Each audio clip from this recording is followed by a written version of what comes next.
नमस्कार। आज हम आपको देशहित इंटरनेशनल सीरीज का 5वां एपिसोड दिखाने जा रहे हैं और इस 5वें चैप्टर का नाम है पुतिन। नाम तो सुना ही होगा, पार्ट 2। पहले पार्ट में हमने आपको दिखाया था किस तरह से यूक्रेन के नेटो में शामिल होने की कोशिश और पूर्वी यूक्रेन में रूस समर्थित नागरिकों पर सख्ती के बाद पुतिन ने यूक्रेन वॉर की शुरुआत की और रूस ने यूक्रेन पर भीषण हमला भी कर दिया। मार्च के आखिर में रूस ने युद्ध के प्रथम चरण के खत्म होने का ऐलान भी कर दिया, लेकिन रूस यूक्रेन वॉर अब भी जारी है। और आज हम आपको दिखाने जा रहे हैं पुतिन ने यूक्रेन वॉर की शुरुआत में जो लक्ष्य बनाए थे, क्या उन लक्ष्यों को रूस हासिल कर पाया है। यूक्रेन वॉर जोन में 2023 में अब क्या क्या होने की आशंका बनी हुई है, देखिए।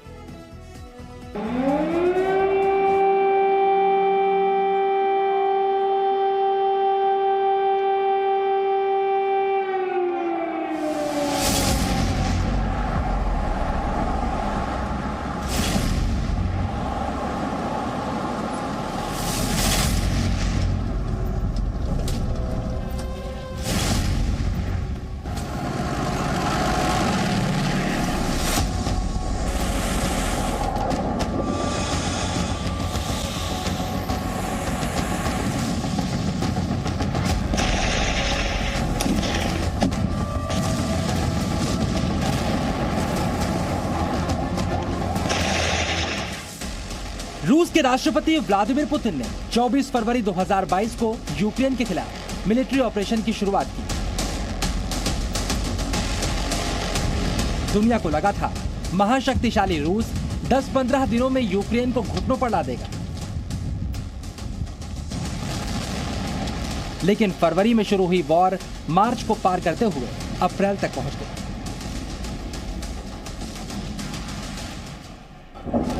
ये 2 महीने यूक्रेन के इतिहास के सबसे बुरे 60 दिन थे।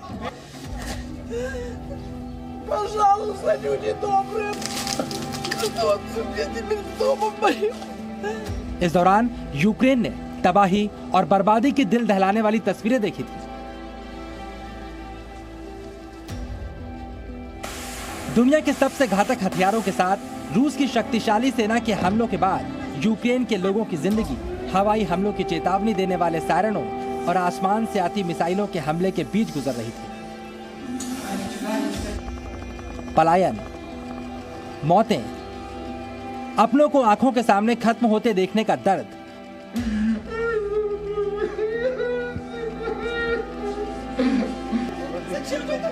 रोजी रोटी का खात्मा।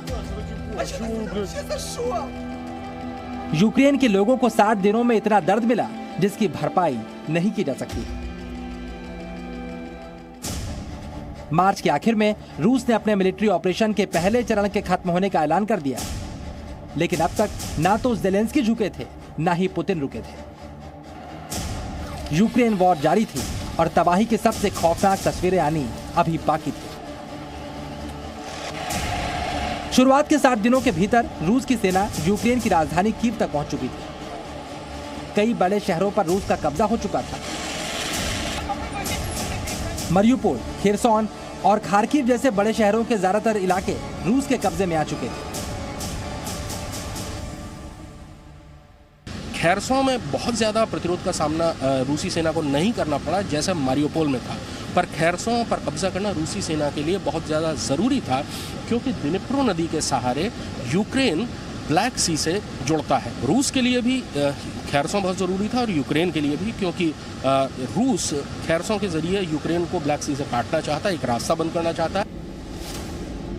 लेकिन पहले चरण के युद्ध के समाप्त होने के बाद रूस की सेनाएं कीव की तरफ बढ़ना छोड़ चुकी थी। रूस अब डोनबास पर नियंत्रण की योजना पर काम शुरू कर चुका था। इधर जिन इलाकों से रूस की सेना पीछे हटी, वहां यूक्रेन के सैनिकों की दोबारा एंट्री हुई। इन इलाकों में यूक्रेन के वो इलाके भी शामिल थे जहां पर चेचन लड़ाकों और पुतिन की पर्सनल आर्मी कही जाने वाली वैगनर ग्रुप के लड़ाकों ने युद्ध लड़ा था।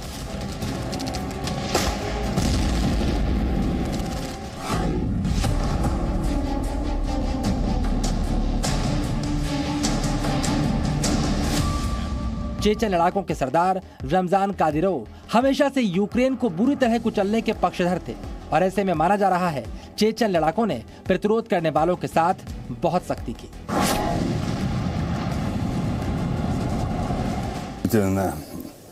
Это факт. После того, как мы начали проводить спецоперацию, мы находим даже в школьных книжках агитацию от этих бандеровцев, нацистов, а люди сотнями, тысячами подтверждают насилие и их идеологию, это сатанизм, поэтому в Украине готовились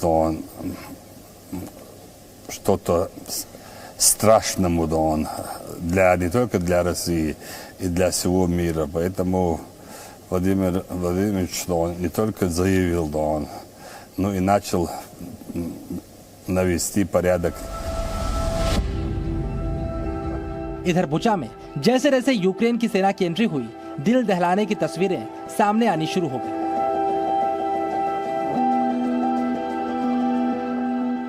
रूस अब डोनबास पर ही नियंत्रण की योजना पर काम करना शुरू कर चुका था। इसके बाद बुचा और सुमी जैसे शहर दोबारा यूक्रेन की सेना के कब्जे में आ गए। यूक्रेन ने दावा किया बुचा में रूस की सेना ने बड़ा नरसंहार किया है।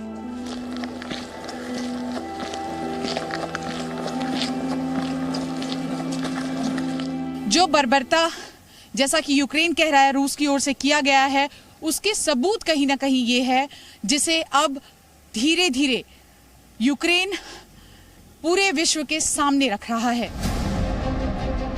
रूस ने नरसंहार के आरोपों से इनकार किया, लेकिन पश्चिमी मीडिया ने इसे जोर शोर से उछाला। इसके बाद दुनिया भर ने रूस को कोसना शुरू किया। वहीं यूएन में भी खूब शोर मचा।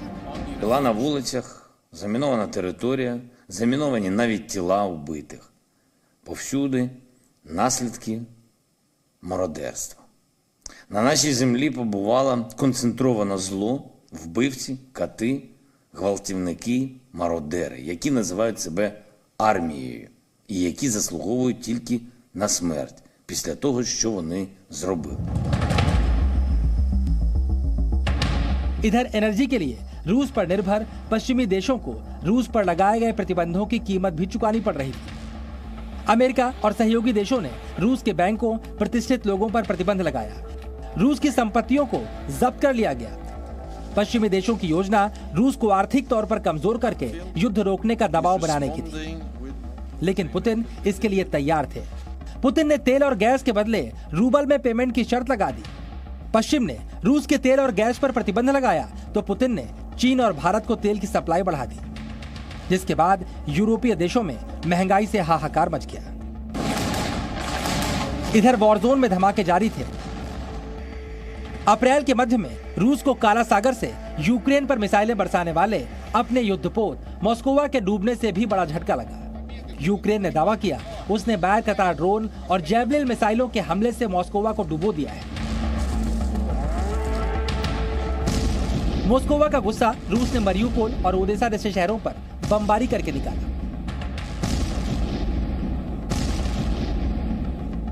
अब रूस जल्दी से जल्दी मरियुपोल पर कब्जा करना चाहता था ताकि क्रीमिया और उसके नियंत्रण वाले इलाके में एक रास्ता तैयार हो जाए और डोनबास रीजन में उसकी सेना को काफी मजबूती मिल जाए। यूक्रेन वॉर साल भर गर्म रही, लेकिन कुछ पड़ाव ऐसे भी आए जिन्हें निर्णायक माना गया। इसी में एक पड़ाव था रूस का विक्ट्री डे।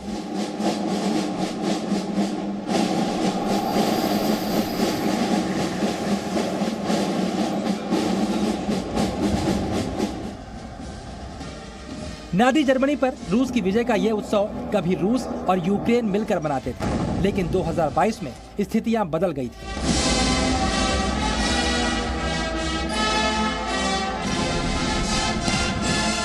पूरी दुनिया की नज़र यहीं क्रेमलिन के ऊपर है, क्योंकि पुतिन क्या कहेंगे उस पर बहुत कुछ निर्भर करता है आने वाले दिनों में रूस का, यूक्रेन का, पश्चिमी देशों का और दरअसल पूरी दुनिया के भविष्य पर उस उद्बोधन का असर पड़ेगा।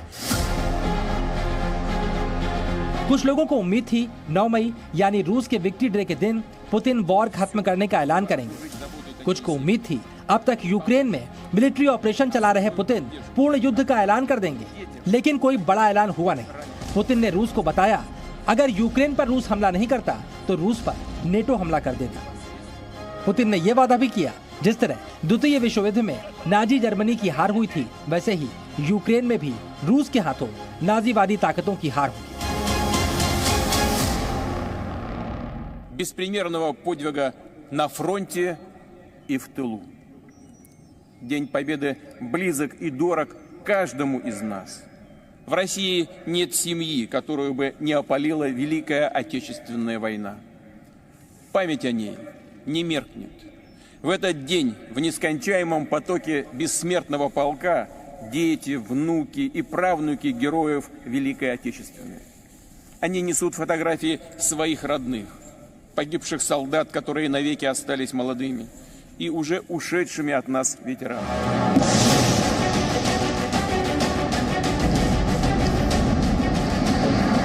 विक्ट्री डे परेड के बाद रूस की सेनाओं ने पूरी ताकत के साथ मरियुपोल पर हमला बोला। यहां पर मौजूद स्टील प्लांट में अजोव बटालियन ने बड़ा प्रतिरोध किया, जिसे रूस यूक्रेन की नाजीवादी ताकत बताता था। भीषण युद्ध के बाद आखिरकार अजोव बटालियन ने सरेंडर किया और मरियुपोल पर रूस का कब्जा हो गया। मारियोपोल अजोव ब्रिगेड का हेडक्वार्टर था, इसलिए यहां बहुत घमासान लड़ाई हुई। घमासान लड़ाई में पूरा का पूरा शहर पूरे तौर पर तबाह हो चुका है। स्टील प्लांट काफी बड़ा था और इसलिए अजोव ब्रिगेड के जो लोग थे उन्होंने ऐसी ही जगहों पर अपना ठिकाना बनाया जहां से वो आगे बढ़ती हुई रूसी सेना को रोक सकें। रोक तो नहीं पाए, रूसी सेना की रफ्तार थोड़ी सी कम हुई, लेकिन मारियोपोल पूरी तौर पर बर्बाद हो गया। रूस अब डोनबास पर नियंत्रण के लिए निर्णायक युद्ध शुरू कर चुका था, यानी रूस का असली निशाना अब पूर्वी यूक्रेन था। जून और जुलाई में दोनों देशों की सेनाओं के बीच यहीं पर युद्ध चलता रहा। ओदेशा के पास स्नेक द्वीप पर यूक्रेन ने फिर से कब्जा कर लिया। इधर लुहांस पर रूस ने पूरी तरह से कब्जा जमा लिया था, लेकिन डोनबास रीजन पर पूरी तरह से कब्जे की जंग अभी लंबी थी। लेकिन इस बीच दुनिया को एक और बड़ा डर सताता रहा। युद्ध लंबा होता देख कहीं पुतिन परमाणु विकल्प के इस्तेमाल पर विचार न करने लगे। यूक्रेन वॉर के बीच रूस 3 बार परमाणु युद्धाभ्यास कर चुका है। उसके परमाणु वॉरहेड अलर्ट पर है। पुतिन सबसे ज्यादा विनाशकारी परमाणु मिसाइलों का परीक्षण भी कर चुके हैं, जिसके एक बार में ब्रिटेन और फ्रांस जैसे देशों को खत्म करने की ताकत है। पुतिन 4 से 5 बार पश्चिमी देशों को खुली परमाणु धमकी भी दे चुके हैं। Тем, кто позволяет себе такие заявления в отношении России, хочу напомнить, что наша страна также располагает различными средствами поражения, а по отдельным компонентам и более современными, чем у стран НАТО.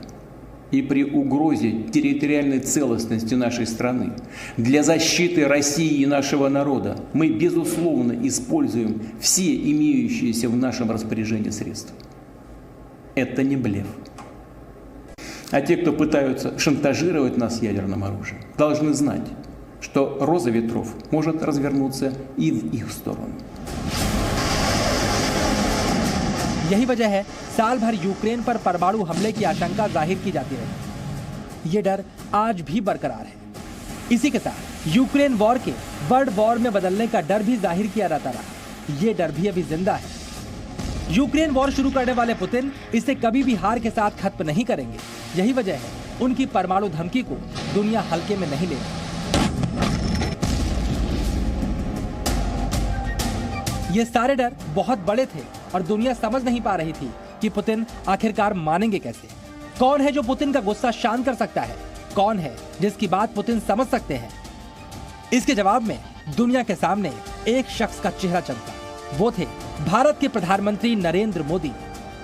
यूक्रेन वॉर शुरू होने के बाद प्रधानमंत्री नरेंद्र मोदी और पुतिन की सबसे ज्यादा फोन पर बात हुई थी और सितंबर में समरकंद में हुई एससीओ समिट में जब मोदी पुतिन से मिले तो शांति का वो संदेश दिया जिसके बाद दुनिया को लगा यूक्रेन वॉर खत्म हो सकती है। एक्सेलेंसी, मैं जानता हूं कि आज का युग युद्ध का है नहीं और हमने फोन पर भी कई बार आपसे इस विषय में बात की है कि डेमोक्रेसी और डिप्लोमेसी और डायलॉग, ये सारी बातें ऐसी हैं कि जो दुनिया को एक स्पर्श करती है। आने वाले दिनों में शांति के रास्ते पर हम कैसे बढ़ सके, उसके विषय में जरूर आज हमें चर्चा करने का मौका मिलेगा। And I know about your concerns. I know that you share these concerns, and we want all of this to end as soon as possible.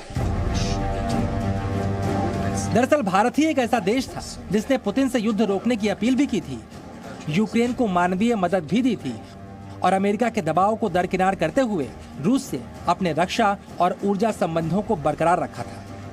UN में रूस के खिलाफ वोटिंग से भारत दूर रहा था और अमेरिका के दबाव को दरकिनार करते हुए रूस से रिकॉर्ड तेल की खरीदारी भी हिंदुस्तान ने की थी।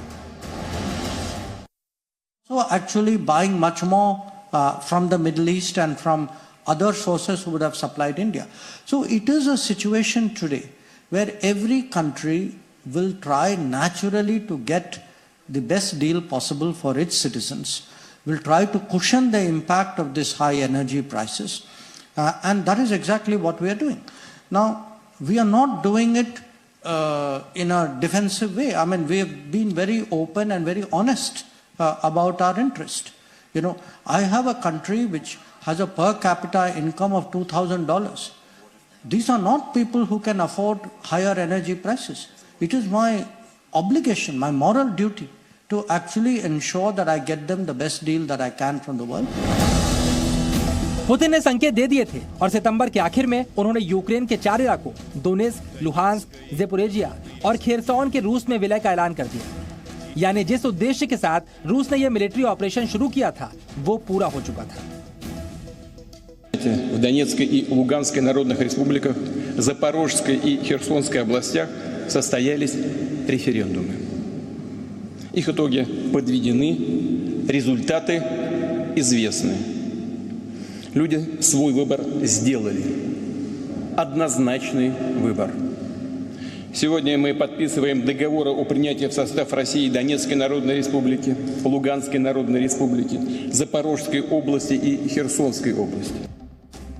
रूस ने अब सीज़फायर और शांति का संदेश देना शुरू किया, लेकिन अमेरिकी हिमर्स और दूसरे हथियारों से लैस हो चुकी यूक्रेनी सेना युद्ध विराम के लिए तैयार नहीं थी।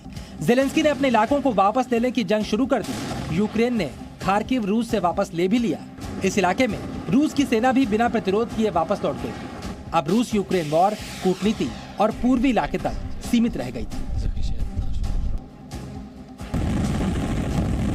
लेकिन अचानक व्लादिमीर पुतिन के ड्रीम प्रोजेक्ट और क्रीमिया को रूस से जोड़ने वाले कर्च ब्रिज पर एक ट्रक में विस्फोट करके भीषण हमला किया गया।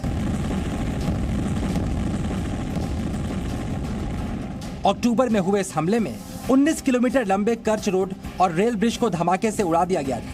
धमाके के बाद क्रीमिया की ओर से जा रही ट्रेन के 7 ईंधन टैंकों में आग लग गई। रूस ने इस धमाके के पीछे यूक्रेन की खुफिया एजेंसियों का हाथ बताया। इसके बाद रूस ने यूक्रेन पर ताबड़तोड़ हमले शुरू कर दिए। यूक्रेन के मुताबिक रूस ने सिर्फ एक दिन में यूक्रेन पर 75 मिसाइलें दाग दी। शांत हो चुके इलाकों में फिर से भगदड़ मच गई। रूस ने यूक्रेन के कई ब्रिज तोड़ दिए। इस धमाके के बाद रूसी सेना ने यूक्रेन के कई शहरों पर एक साथ बमबारी शुरू कर दी थी। बमबारी का लक्ष्य यूक्रेन के महत्वपूर्ण बुनियादी ढांचे जैसे बिजली ग्रिड और जल भंडारण सुविधाओं को नुकसान पहुंचाना था।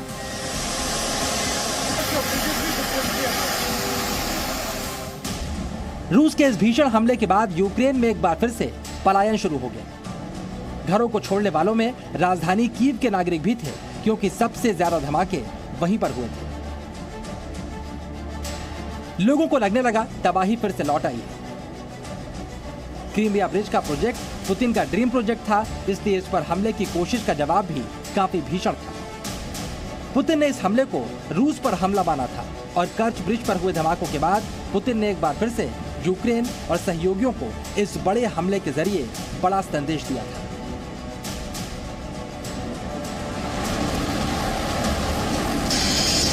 इन धमाकों के बाद यूक्रेन वॉर जोन के पूर्वी इलाकों में तो लड़ाई जारी रही और बाकी यूक्रेन में इक्का दुक्का धमाके चलते रहे। लेकिन पश्चिमी देशों से मिल रही मदद का आउटपुट जेलेंस्की दुनिया को दिखाना चाहते थे। यूक्रेन की सेना ने उन इलाकों पर हमला तेज कर दिया जिनके रूस में विलय का ऐलान किया गया था। इसका नतीजा ये निकला कि खेरसॉन का इलाका, जो जंग शुरू होने के बाद रूस के कब्जे में आ गया था, उसे यूक्रेन ने वापस ले लिया। जेलेंस्की सफलता से बहुत ज्यादा उत्साहित थे। Сьогодні історичний день. Ми повертаємо південь нашої країни.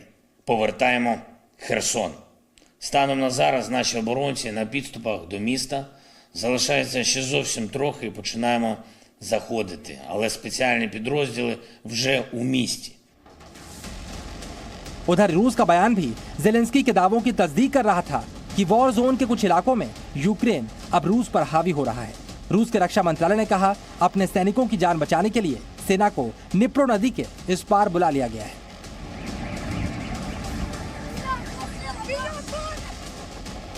लेकिन खेरसॉन यानी वो इलाका जिसे रूस ने अपना क्षेत्र मान लिया था, वहां से उसके पीछे हटने के बाद दो मायने निकाले गए। पहला, रूस पर यूक्रेन भारी है, और दूसरा, पुतिन ने संघर्ष विराम के लिए पीछे हटकर यूक्रेन को मौका दिया है। लेकिन अब जेलेंस्की की सेना इसके लिए तैयार नहीं थी।